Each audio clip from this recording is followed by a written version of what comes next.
Welcome back, you beautiful people, to the Real Collective podcast.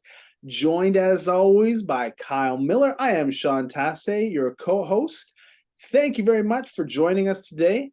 And if you are watching on YouTube, you can hit that like button, share this with someone you think might be interested in what we're talking about, and subscribe to the channel so you can keep up to date. We've got a bunch of new listings hitting the ground over the course of the next week or two, probably 5 or 6 listings, all right in time for Christmas. So Black Friday, watch out, we're coming for you.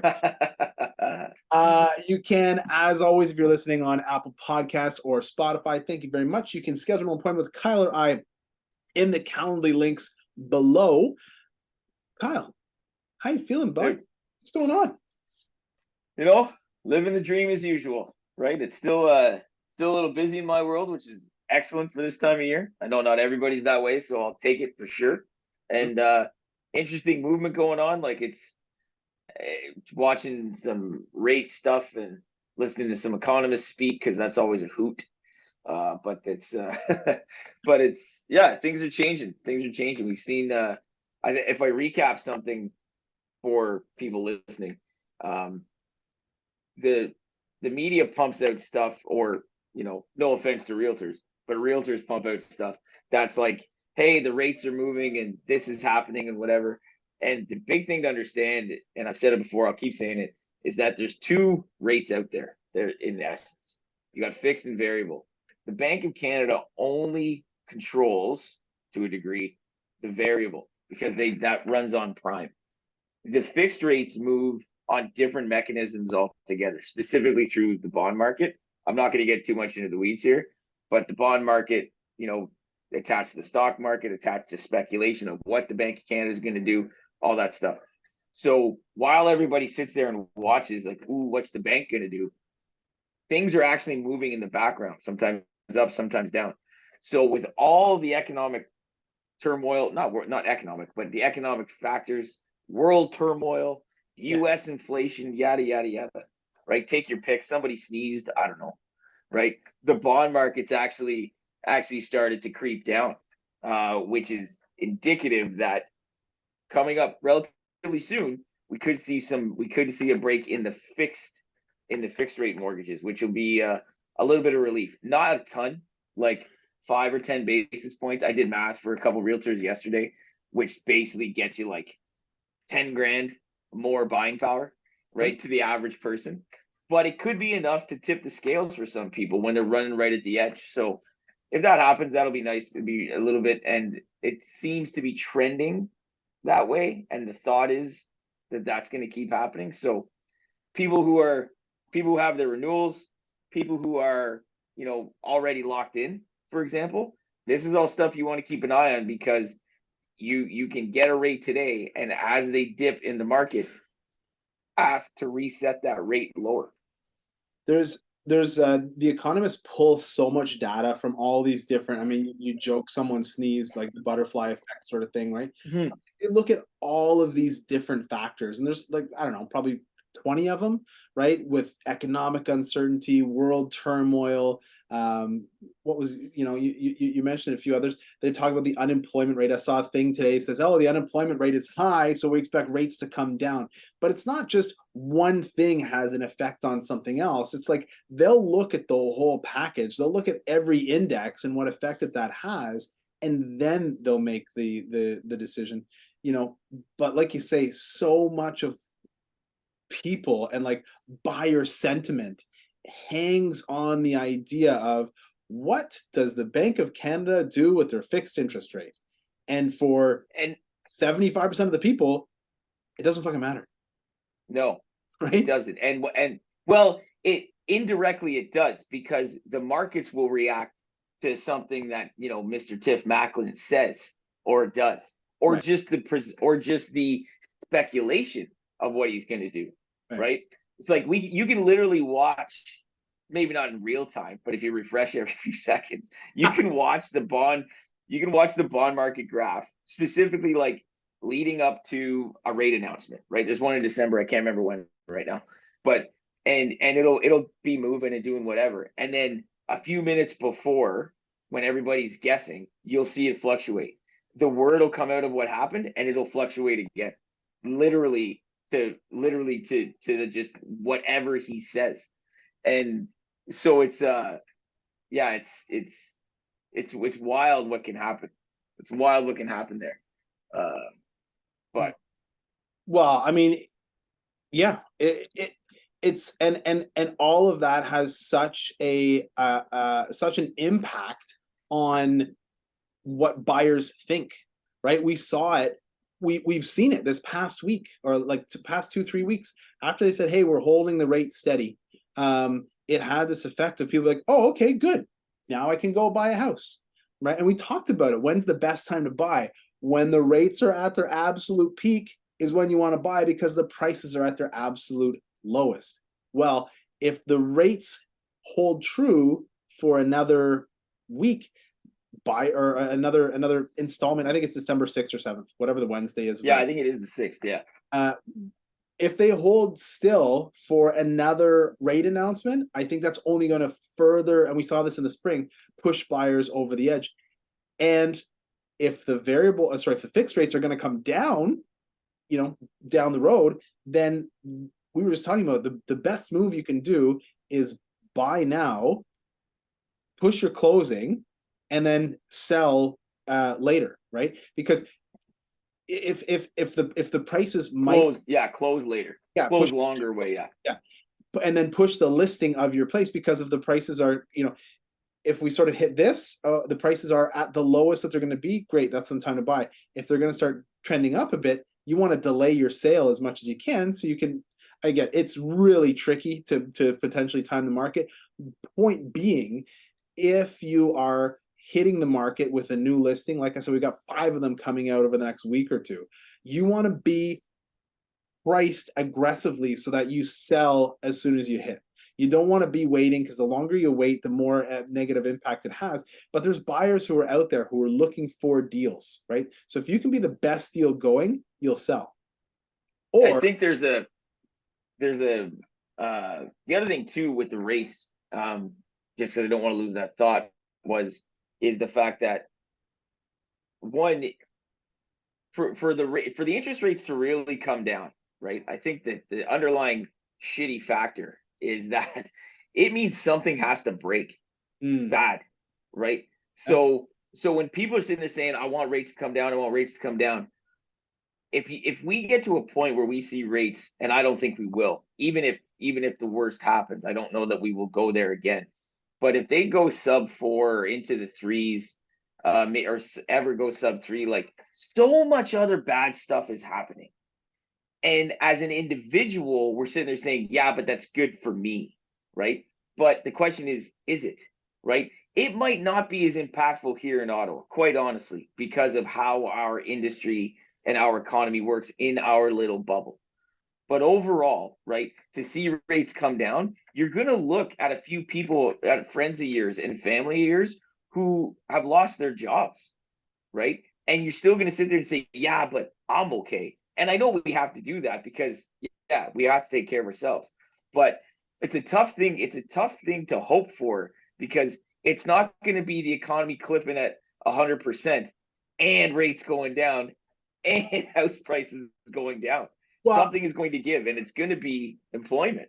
You can make the argument that the average price of a house going up by as much as it did leading up to and at the onset and into the middle of COVID isn't good for us as a society. It's good for you if you own a house or multiple houses, or if your game is to own a whole bunch of rental properties or something. Hey, you're looking like a champion.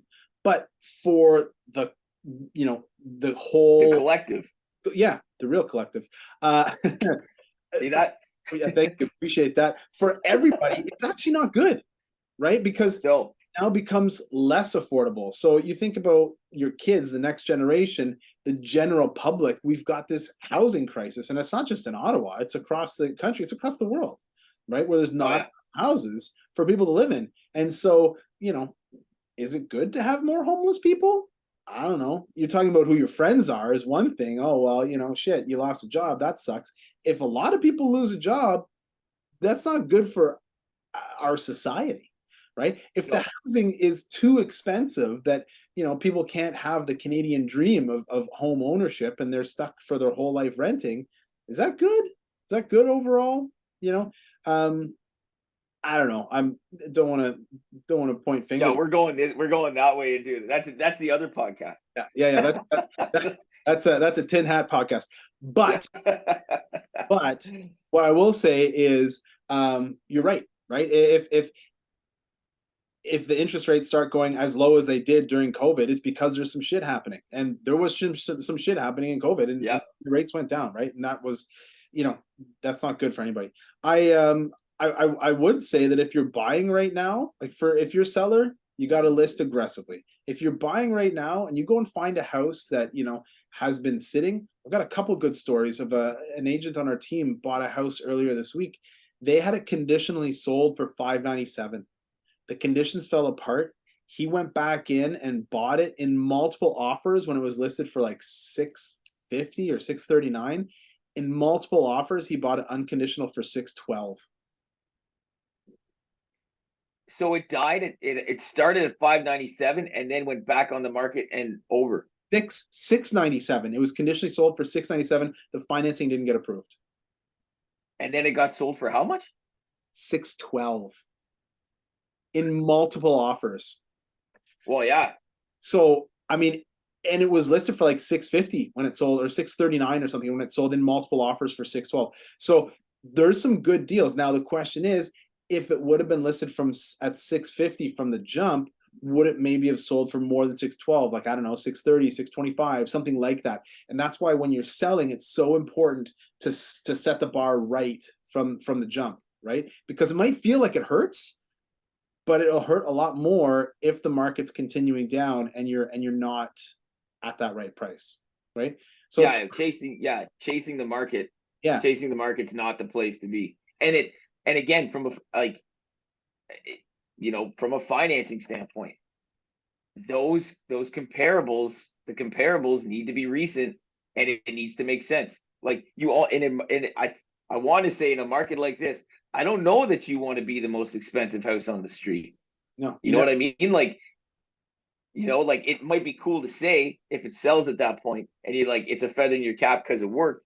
But if you list and you're the most expensive house on the street, like it better be the cat's ass, or it's going to be tough. And then financing, it's not going to get any easier if everybody else is lower.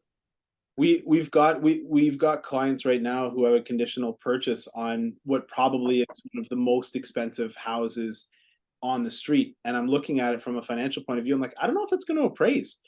Thankfully, they're in a good spot because they've got a bunch of equity that they're sitting on with their house, and they've got a bunch of extra money saved up. But they know, I said, look, it might be the case that this house that you bought for 780 is really worth something like 740, 750. But the house is immaculate. It's spectacular. And they're like, man, this house has been so well cared for, so well loved. This is our forever house. Yeah, we know we're paying a premium for it, but we think it's worth that. So that's what we're doing. So, Yeah, and if they have the means, to make up the difference, yeah. It becomes a low risk proposition, and that just becomes a question of it's an old sales discussion of value, Yeah. right? Like, we know it. Why would someone spend $1,000 on a set of knives? Because 23.5 years later, I'm still using the same set. That's why. Right. So someone who thought I was crazy but have bought 9 sets, I haven't. I'm good. Yeah. So my value to me was totally worth it. My one liner is, look, I'd rather spend a little bit more and get exactly what I want than spend a little bit less and make a mistake. We've all done it with the cheap pair of shoes that you're like, oh yeah, Yep. these are 100. Those other ones are 200. I'll just buy the $100 pair of shoes. But when you buy the $200 pair of shoes or boots or whatever, they last you for 5 years. And when you buy the $100 pair, you need a new one every year, right? So it's like, spend a little bit more and you're going to do better, right? Yeah, your perception of value, like, it's for sure. That leads me to an excellent story I'm going to tell in the second half about a purchase that a client tried to do and wasn't able to, and $200,000 at least that was left on the table for a seller. So Yeah. Exciting times. We'll talk about. Is that what it is? It's exciting. Well, I mean, it's something. Wow. It's a good story. I'll tell you about it in the second half. Cool. We'll take a quick break. As always, guys, hit that like button, subscribe to the channel, and share this with someone who you think might be interested in this exciting story that you got to stick around for the second half. You can book us, obviously, with our Calendly links below if you're listening on Spotify or on Apple Podcasts. Thank you very much, and we'll catch you on the flip side. This episode of the Real Collective podcast is brought to you by Real Collective. Real Collective brings together best-in-class real estate agents and collective experts in the field to deliver the best possible service to our clients. We govern ourselves with honesty, open-mindedness, and compassion. With diverse skill sets, our agents are able to better serve a wide array of clients, including first-time buyers, first-time sellers, transferees, estate sales, investors, and rural, vacation, and luxury properties. Authenticity and transparency are pillars of our process, which allows us to put our clients at the center of everything we do. Our years of experience and knowledge allow us to deliver prestigious service and optimal results. If you are interested in buying or selling your home, contact us today at realcollective.ca. Welcome back, you beautiful people, to the second half of the Real Collective podcast. And as you've all been waiting for after that beautiful interlude, it is story time. I'm going to drop it on you. Kyle, this is a good one. I told this story. It happened, I guess it was 2 or 3 days ago, and I've told it to a few people since, and it is really an eye-opener. So a friend reached out and said, hey, I'm interested in this particular property. And I think he reached out on the weekend, just this weekend past, whatever it was, Saturday. And so I'm like, okay, well, I'll get the numbers and details and all that sort of stuff for you. Got it all, sent it over. Okay, thanks very much. Followed up and said, hey, you need to speak with this person who's going to do commercial lending for you. It's a commercial property. And so reached out. Yep. Okay. Commercial lending. Okay. All looks good. Everything looks good. It looks like you're going to be able to do it. Property was listed for 1.4. Spoke with the listing agent from a reputable brokerage, and they're like, hey, you know what? We've had 5. This is on, I think, Monday. I spoke with the agent. Hey, you know what? We've had 5 unsolicited offers. Things are going to be moving fast around here. It's 3:30 on Monday. Okay, here's what's going on. Tell my client, what do you want to do? I'm not really sure. My what do I say? My heart says yes and my head says no. It's like, hey, that's fine. Let's leave it alone. And he's like, and I have no idea what my wife would say. So I'm like, why don't you talk to your wife and see what we're gonna do about this? And so he did, and he texted me back. It's whatever, 8:30 or 9 o'clock at night. You know what? I spent some more time thinking about it. Spoke with my wife. We're in. Let's go. What do we need to do? We played the over/under game. I said, look, based on the amount of money that this is making, it currently is sitting at a 7 cap, the way that it's listed. Listed for 1.4, making like 92 grand or 91 grand a year. Triple net lease. Tenant pays everything. So I said, look, fair market value is probably closer to a 5 cap. So you're talking 1.9, maybe 1.8 if there's something funky about it.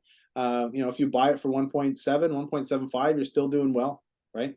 And so he's like, all right, well, what are we going to do? I say, well, if you're doing it, let's put an offer in. What do you think we should offer? Well, there's 5 other offers that we're up against. So you got to come strong with it. So he's like, okay, I'll give an unconditional offer for 1.7. Great. I think that should at least get us into the conversation, where if I send that over to the listing agent, then they'll be able to say, hey, thanks very much. Here's what I want you to do. I want you to, change this, and this, whatever it is, right? So I call the listing agent. Hey, man, I'm going to be working on an offer for you. I hope to have it to you like this tonight, right? Whatever it was, Monday night or Tuesday night. And lender looked at it. Lender said, oh yeah, hey, the underwriter loves this deal. It's making good money. Your client is a AAA property. The client's a AAA client. You're good. Everything's cool. We're going to make this work. Great. Here's the deal. I'm going to send this over to you. I sent the listing agent an email and said, hey, I'm crafting this offer. Listing agent instantly calls me back. Oh, sorry. I just wanted to let you know we sold the property. Conditional or unconditional? Why didn't you call me? Like what? Like, you know what I mean? Oh, it was firm offer, unconditional. It has the closing date that the seller wanted, had a big deposit, and we sent them a counter offer on their purchase price, because originally they offered 1.4 unconditional offer on the purchase price. I'm like, whew, that would be a good deal. I guess you must have given them a better counter. What did you sell it for? Any guesses? 1.2. 1.5 on a property Oh, yeah, I that's meant to go the other way. Sorry, that was stupid. I was going the other way. Sorry. one point Yeah. 1.5 on a property that's probably really worth 1.9 to 2. And I was about to write an offer for him for this property. Never got a phone call, never knew that there was this going on. I was about to write him an unconditional offer for 1.7. One phone call not made left $200,000 out of his seller client's pocket. So, okay. So walk me through this for a sec. So they knew that you were they knew that you were like you would call over and said, hey, we're going to draft an offer. Just hang tight. So I said, because how do they know to call you? How does he know to call you? That's my thing. So my answer is, if I'm the listing agent and someone said, hey, can you give me some more information about this? Before I advise my client to accept an offer, I'm going to say, look, let me just make a couple phone calls to the people who have shown some interest to see where they're at. Before we send this offer back, because they got the offer for 1.4. Before you send this offer back for 1.5, let me just make a few quick phone calls to make sure that we're not leaving any stone unturned. That's what you expect from your real estate agent, is it not? So you would have called, yeah. So you're listing that property. You know that there's random number. There's 5 people who are like, hey, Sean, send me some info on this. Offer comes in, and you're like, cool, this is good-ish. It's good enough, but let me make 5 phone calls to say like, hey, look, are you guys interested? Are you doing something? Things are moving. Yeah. Right. And they say, yeah, we're going to make an offer. We'll get it to you, whatever. Then, okay. Because on that offer, would there not have been an irrevocable time of like some time to think about it? Well, here's the thing. On the offer that they had, sure, there'd be an irrevocable time, but the irrevocable time only matters if you're accepting the offer. So if you as the listing agent in that scenario are sending back a counter offer, yeah, you don't have to respect the irrevocable time of the offer that came in. Right? The irrevocable is only you have until such and such time to accept this offer. It doesn't say you have to send the offer back before that irrevocable expires. Right. So you can sit on it, and then sit on it, get something back. Make the 5 phone calls to see, hey, is there anything else I can drum up to get this right now? Before we offered, and I never got that phone call. I got the call at 3:30 saying, hey, things are moving fast here. What do you want to do? From 3:30 until 9 o'clock, my client was thinking, working it out, talking with his wife, thinking about, well, what does my head say? What does my heart say? What does my gut say? Yeah. These sort of things, to finally get back to the point where he's like, yeah, you know what? Let's do it. And let's do it at this price. And it's still $200,000, $300,000 less than what you can argue easily at a 5 cap on a AAA triple net lease property that it's worth, right? So he would have been, yeah, great, I'll get it for that price. So if you're a real estate agent and you're listening to this podcast, all 3 of you, if you're representing a seller and you're about to send back an offer, before you do, pick up the phone and call the people who have shown interest to see, hey, maybe there's someone out there that might have something for me that's better, because you never know. And if you're a buyer, if you're a seller who's got the agent, this is the kind of stuff to understand the process. You're hiring this person to do this job. Yeah. And I'm not saying, and blind faith can be a good thing sometimes, but if you understand the process, one phone call from that agent to you, right, is one thing. One question from the seller, who's the one who's going to be impacted by this decision, to say, hey, was there no one else that made any type of inquiry?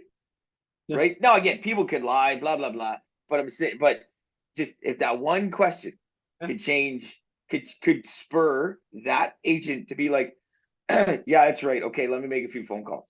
Right. Right. That's Like you have to understand the process to a point. You're not doing the work, but you're understanding what to ask to push that person to get you the best. yeah. Maybe Yeah. you shouldn't have to, Yeah. but it doesn't hurt. Well, and you know what? You should, as a client who has no idea how the mechanics work, you shouldn't have to ask these questions, True, right? true. I But get that. but I went and I looked up the agent, and I looked up the history of the listing agent, how many transactions they'd done and stuff like that. I'm like, oh, they're working for a reputable company. They must have been doing it for a long time, and the number was 3. And that's a tough comment from the fact that, and it's not wrong. That's a tough spot too, because it's like, it's everybody has to start somewhere, and Right. you're not going to come in, you're not going to come into the industry doing 100 deals. Sure. But at the same point, it's like, you have to know, hopefully you're getting the right training, and hopefully you're getting the right, you're getting the right guidance to be able to say, like, at least you're doing those 3 transactions to the best of your ability, Right. versus just getting excited, instead of just getting excited and saying like, here you go, like, that's it, we're done. Now, devil's advocate, you never know what the seller was thinking, right? It could be the case that, Sure. hey, I'm going to brain surgery tomorrow. I don't have the bandwidth for this. Yes, do this, make it happen. Cool. You don't know. There's a lot of stuff, right? Where a lot of it is speculating.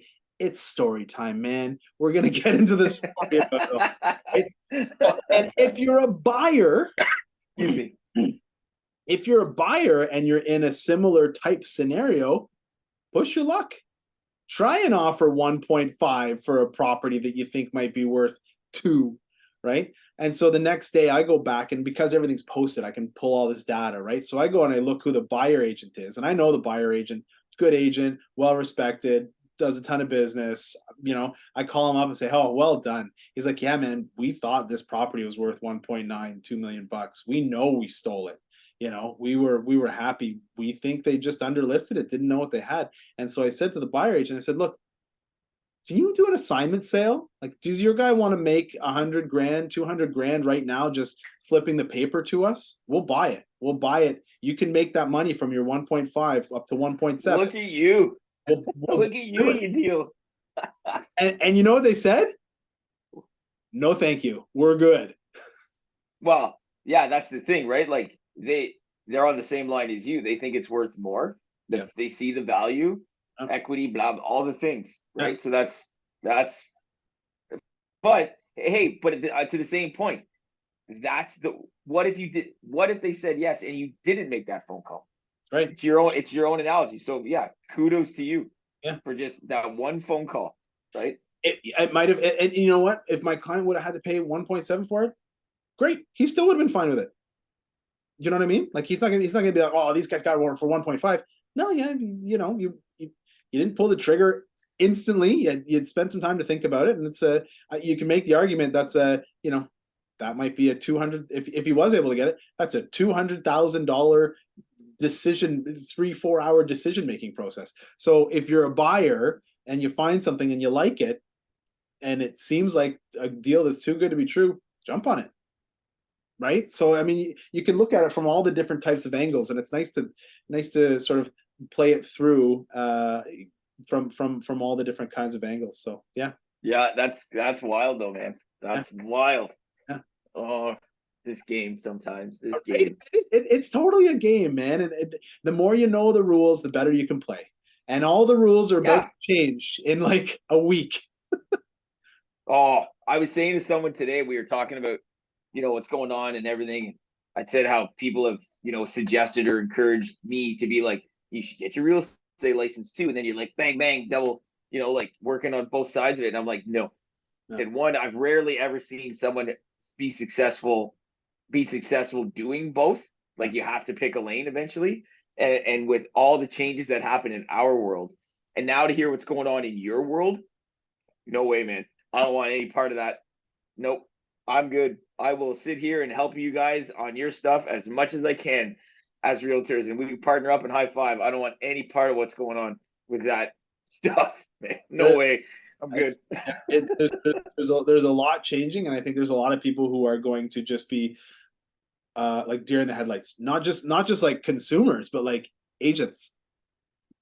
Oh, the broker of records and like that stuff. I do not want to be. That's the other thing. Like just knowing the people I know in that position, Yeah. all of them are just like, because the amount of phone calls they're going to get to make sure people are playing by the rules, and the agent's asking like, "Is this right? Am I okay?" Right? Trying to stay out of the legal. Yeah. Oh, Yeah. dude. Or the amount of phone calls that they're going to get after the fact, and when it was not done correctly. My goodness, it is going to be not maliciously either. Just like, oops. Listen, you know what I mean? Like, and it's not even completely the agent's fault. We have the legislation, we have the forms. What we don't have is the talking points about the legislation and the forms to carry forward to our clients, because they're still making changes to the forms. So I'm going to do a video that says, hey, everybody, here's what's up. Here's the bullet points about what you need to, do differently and think of differently, how it was before, how it is now, how that impacts you as a consumer. It changes on December 1st, and we still don't have everything finalized. And today we're recording this. It's Thursday, November 16th. I didn't actually know that. I figured it was like into January, like January or first Q, like Q1 2024. There's a whole provision that allows you to cover both for until like March 30th. So we've got 4 months where it's going to be even more confusing because it's both at the same time for clients who were signed before. So so you're going to be like, so what are you guys dealing? Yeah, how are you guys dealing with this? Yeah. Are the old or are you the new? What's the overlap? Yeah. Good times. Good. Yeah. Enjoy that, by the way. Yeah. Enjoy that. By the time spring 2024 rolls around, the realtor practitioner who is busy and active is going to be okay. The realtor practitioner who does 2 or 3 transactions per year is going to be the person who, as a full-time practitioner, you can go and take advantage of. So when you are a consumer and you're hiring your agent, make sure you hire the right one, is the moral of the Aesop fable that I just went through. Oh man, it's gonna be wild. Yeah, fun times. All right, so as always, guys, hit that like button, subscribe to the channel, share this with someone who you think might be interested in Storytime, and you can schedule an appointment with Kyle or I directly in the calendar links below. And if you're listening on Apple Podcasts or Spotify, thank you so much. And until next time, keep it real. Collective.